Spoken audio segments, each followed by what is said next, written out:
As a river guide, there are times where you have to put the customer's safety first and kind of take blows and hits to yourself. I had a moment today where I took it wasn't a serious blow, but I did take a tree hit today. It's not something I do all the time, and the tree I hit I've avoided before multiple times, and it was definitely a big surprise to me that I hit it. And I mean, like I said before, it wasn't a very big hit. It did definitely sober my customers up quite a bit today.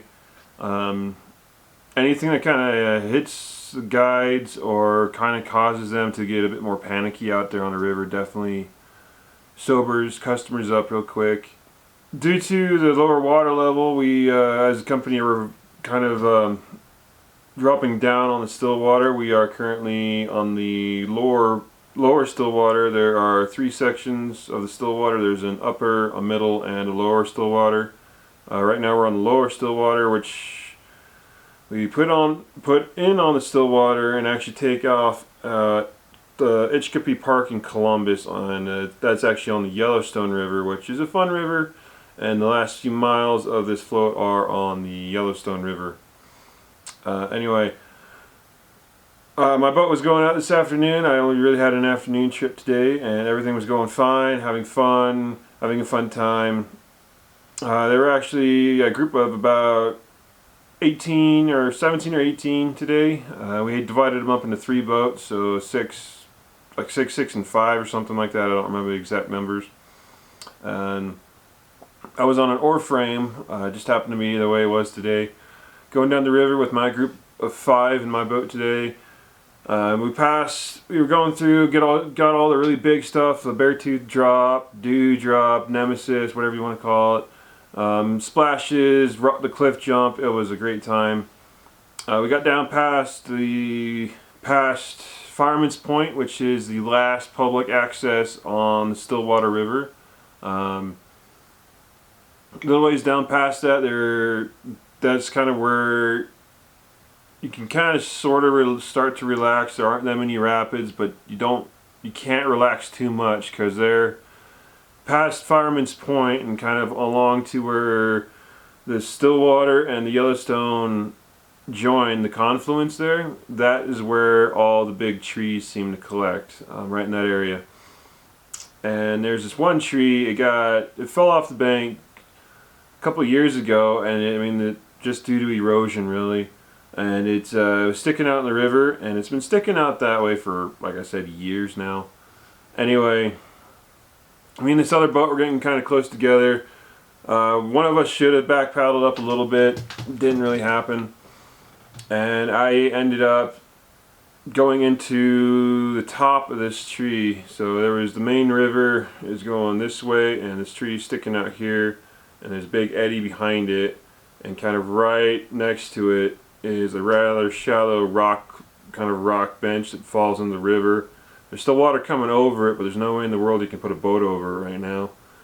Anyway, there was me, who was right here next to the tree, and then another boat which was a little further out, and that other boat actually had an easier time going past the tree.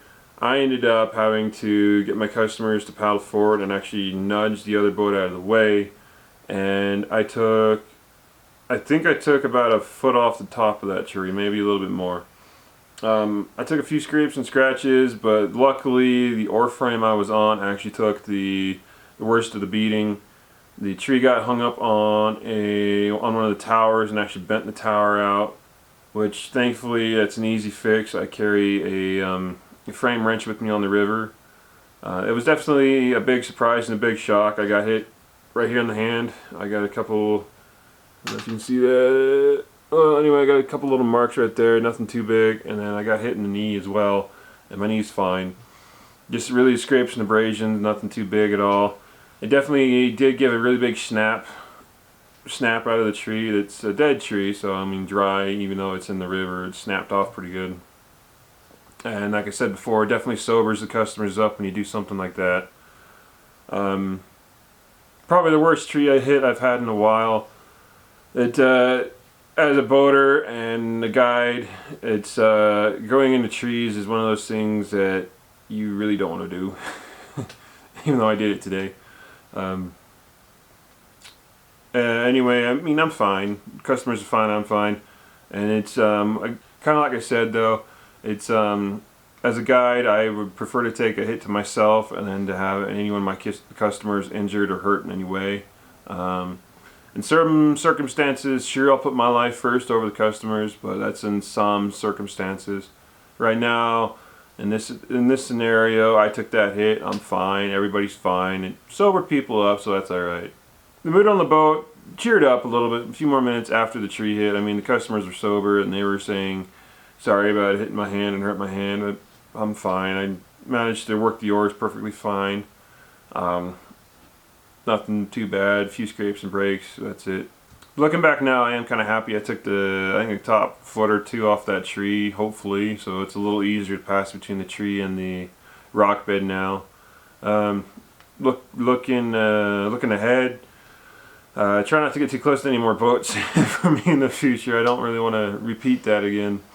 That's my fun little story for tonight. Sorry I don't have any footage from that. I didn't have my GoPro with me at the time. It's carrying my GoPro and it's fun to carry my GoPro because I get those nice fun shots of the river, but sometimes I don't have my GoPro on some of the stories I tell. It's one of those things where you and the people in the boat, you see it, I can tell you about it here, but it's really hard to imagine, and it's one of those things that some people think if you didn't catch it on camera, then did it really happen? I can say it happened. I have the marks to prove it. I have the memory to prove it. Anyway, catch you tomorrow and see you then. Bye.